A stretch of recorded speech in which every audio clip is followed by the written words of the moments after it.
Capítulo 6. Nacido de mujer.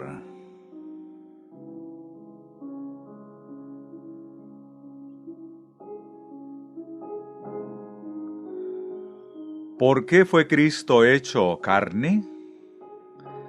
¿A través de qué medio fue Él partícipe de la naturaleza humana? Exactamente por los mismos medios como somos nosotros participantes, porque está escrito: por cuanto los hijos participaron de carne y sangre, Él también participó de lo mismo. Lo mismo significa en la forma similar, así, en la misma forma. Él participó de la misma carne y sangre que los hombres tienen, en la misma forma que los hombres participaron de ella. Los hombres participaron de ella por nacimiento. Por lo tanto, asimismo lo hizo Él. De acuerdo con esto, está escrito: porque un niño nos es nacido.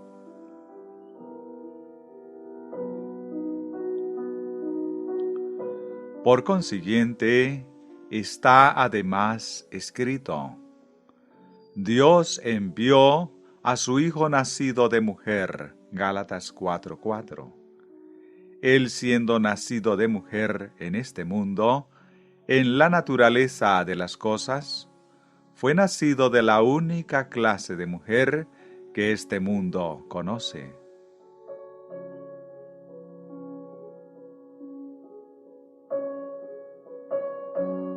Pero, ¿por qué tenía que ser nacido de mujer? ¿Por qué no de un hombre? Por la simple razón que para ser nacido de mujer lo haría tan cerca a la humanidad, como la humanidad está bajo el pecado. Él fue nacido de una mujer para poder venir a la misma profundidad en donde la naturaleza humana está en su pecaminosidad.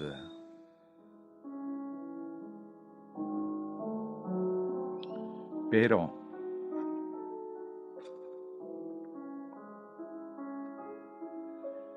para lograr esto, él tenía que nacer de una mujer, porque a causa de la mujer, no del hombre, fue primero y originalmente la transgresión, porque Adán no fue engañado, sino la mujer, siendo engañada, incurrió en transgresión.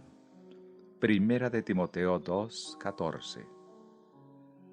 Para haber sido únicamente de la descendencia del hombre, habría sido venir en escaso contacto con la extensión del terreno del pecado. A causa de la mujer haber pecado, el pecado fue realidad en el mundo antes que el hombre pecara. Cristo fue verdaderamente nacido de mujer para poder alcanzar al enorme mundo de pecado en su misma fuente principal de entrada a este mundo. Para haber nacido de otra manera fuera de la mujer, habría sido tener escaso contacto con éste, y sucesivamente habría sido perder por completo la redención del hombre del pecado.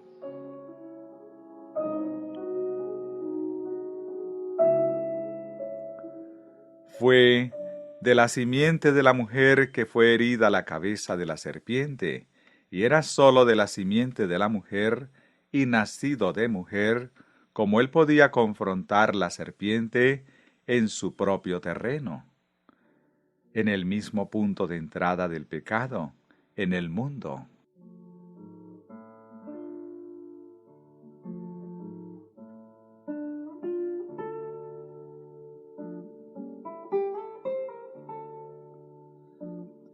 Fue la mujer quien, en este mundo estuvo originalmente en la transgresión. Fue por la mujer por quien originalmente entró el pecado. Por lo tanto, en la redención de los hijos de los hombres del pecado, Él, quien debía ser el Redentor, debía descender más bajo de lo que está el hombre, para hacer frente al pecado que estuvo en el mundo antes que el hombre pecara.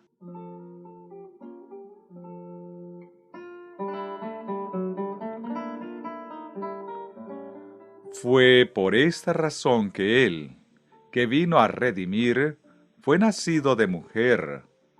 Por haber nacido de mujer, podía confrontar al pecado en la principal fuente de su entrada original en el mundo, por la mujer. Y así, confrontado al pecado en el mundo y desarraigándolo del mundo de su entrada original, hasta su último vestigio, será erradicado del mundo. En la misma naturaleza de las cosas, Él debía participar de la naturaleza humana, así como ésta es desde su entrada.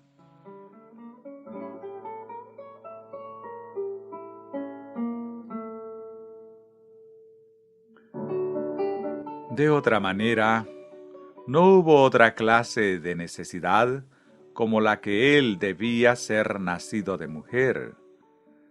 Si Él no hubiera venido en estrecho contacto con el pecado, así como está en el mundo, como es en la naturaleza humana, si Él tuviera que ser movido a un grado del pecado, como está en la naturaleza humana, entonces no habría necesitado haber nacido de mujer.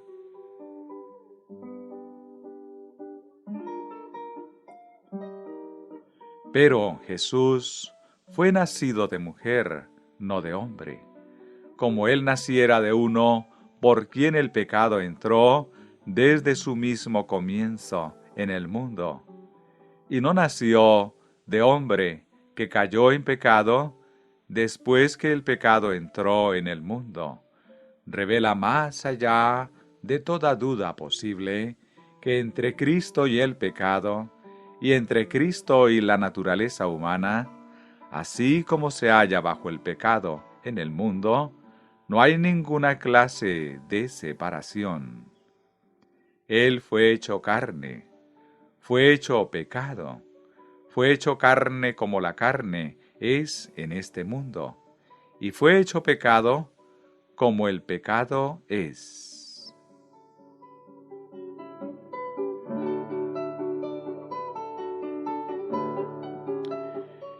Y esto debía Él ser para redimir a la humanidad perdida. Estar separado a un grado, en cualquier sentido, de la naturaleza de aquellos a quienes vino a salvar, fuera simplemente perderlo todo.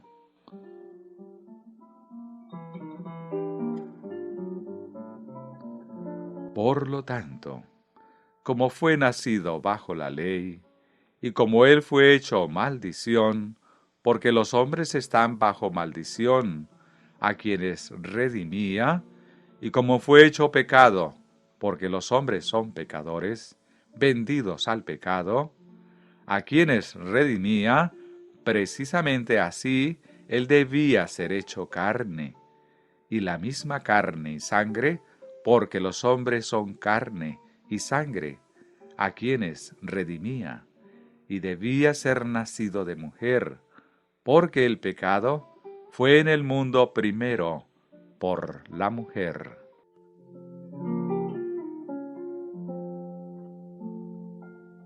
Consecuentemente, es verdad, sin ninguna clase de excepción que, por lo cual debía ser en todo semejante a sus hermanos. Hebreos 2:17.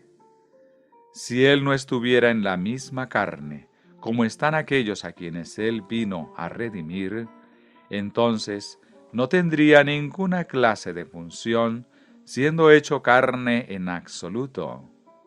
Además de esto, la única carne que hay en este ancho mundo, la cual vino a redimir, es justamente la naturaleza humana débil, pecadora y perdida que la humanidad tiene. Si esta no es la carne que Él tomó, entonces realmente nunca vino al mundo al que necesitaba ser redimido.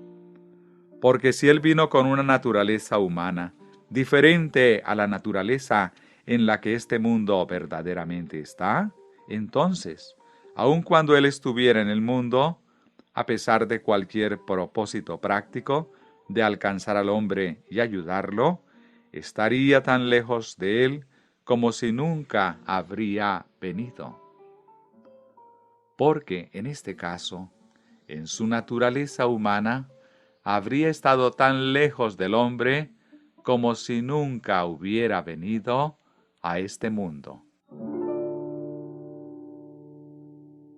Es plenamente entendido que en su nacimiento Cristo participó de la naturaleza de María, la mujer, de quien Él fue nacido. Pero la mente carnal rechaza que Dios en su perfección de santidad pudo soportar venir a los hombres en su pecaminosidad. De manera que esfuerzos han sido hechos para escapar de la consecuencia de esta verdad, la cual es la inútil especulación apropiada para inventar la teoría que la naturaleza de la Virgen María fue diferente a la naturaleza del resto de la humanidad, que su carne no fue exactamente tal como es la del hombre pecador.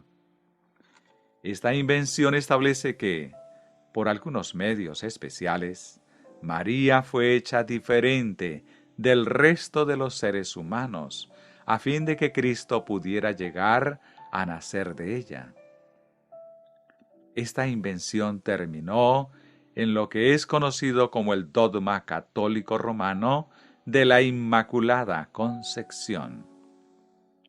Muchos protestantes, si no la vasta mayoría de ellos, como otros no católicos, piensan que la Inmaculada Concepción se refiere a la concepción de Jesús por la Virgen María. Pero esto es todo un error. No se refiere absolutamente a la concepción de Cristo por María, sino a la concepción de María por su madre. La oficial e infalible doctrina de la Inmaculada Concepción, como una solemne definición como artículo de fe, por el Papa Pío IX, hablando ex cátedra el 8 de diciembre de 1854, es como sigue. Por la autoridad de nuestro Señor Jesucristo, declaramos, pronunciamos y definimos que la doctrina, la cual sostiene que la bienaventurada Virgen María, en el primer instante de su concepción, por especial gracia y privilegio del Altísimo, en vista de los méritos de Cristo Jesús, el Salvador de la humanidad, fue preservada, libre de toda mancha de pecado original. Ha sido revelado por Dios y por lo tanto ha de ser firme y constantemente creído por todos los fieles.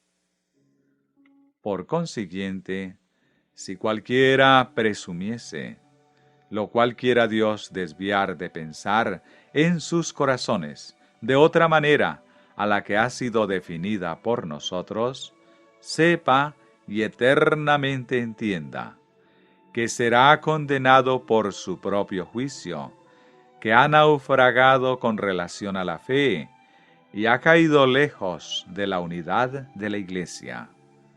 Catholic Belief, página 214.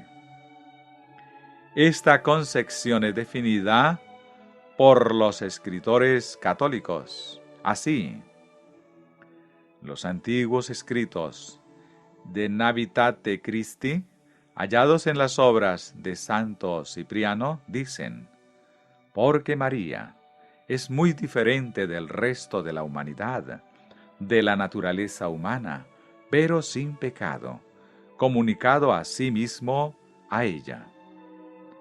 Teodoro, patriarca de Jerusalén, dijo en el segundo concilio de Niza que María es verdaderamente la Madre de Dios y virgen antes y después del parto, y ella fue creada en una condición más sublime y gloriosa que todas las otras criaturas, sea intelectual o corporal.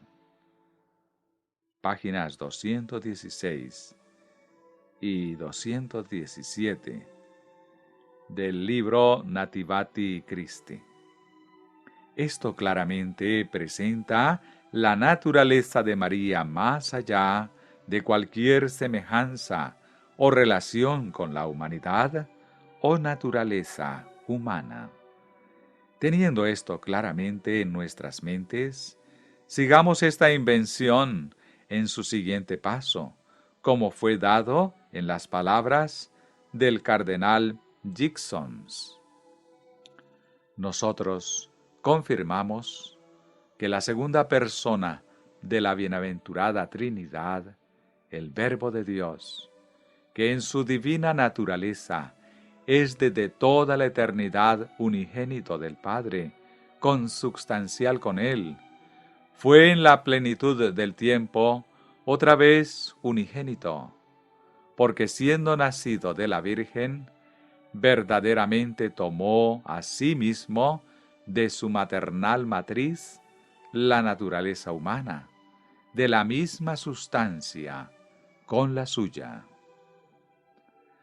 Hasta en lo que al sublime misterio de la encarnación puede ser reflejado en el orden natural, la bienaventurada Virgen, bajo la sombra del Espíritu Santo, por la comunicación de la segunda persona de la adorable Trinidad, como las madres hacen, una verdadera naturaleza humana de la misma sustancia con la suya.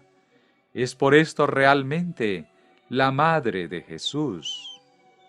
Faith of Our Fathers, páginas 198 y 199.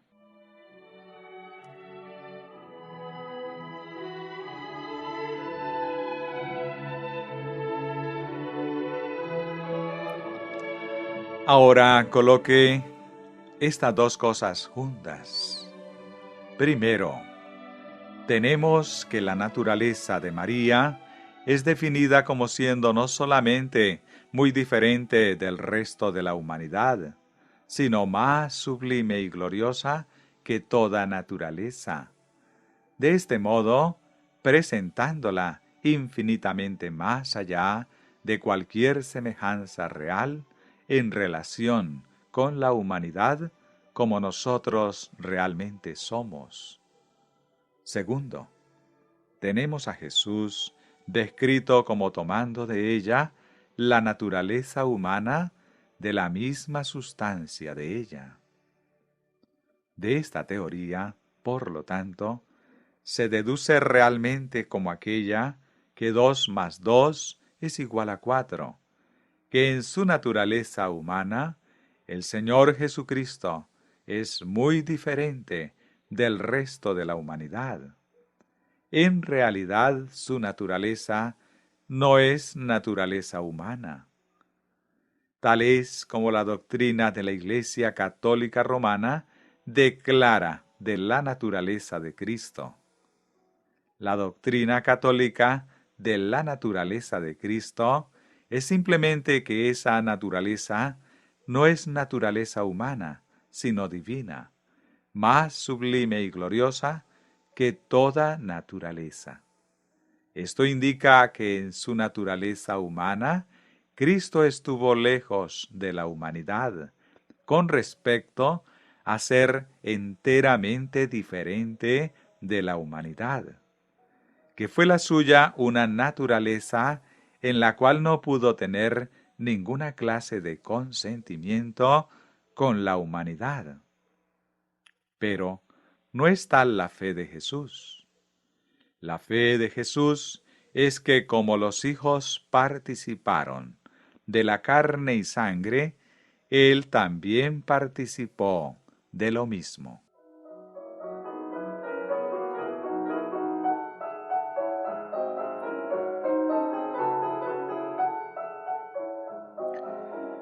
La fe de Jesús es que Dios envió a su Hijo en semejanza de carne, de pecado. La fe de Jesús es que por lo cual Él debía ser en todo semejante a sus hermanos. La fe de Jesús es que tomó nuestras debilidades y fue tentado en todo según nuestra semejanza, siendo tentado en todo al igual como nosotros somos tentados. Si Él no fue como nosotros somos, entonces no podía ser tentado como nosotros somos tentados. Pero Él fue tentado, semejante a nosotros. En las referencias de la creencia católica, que en este capítulo han sido citadas, nosotros hemos presentado la fe de Roma con relación a la naturaleza de Cristo y de María. En el segundo capítulo de Hebreos y en textos similares de las Escrituras es presentada, y en estos estudios hemos procurado reproducirla como allí está presentada la fe de Jesús concerniente a la naturaleza de Cristo.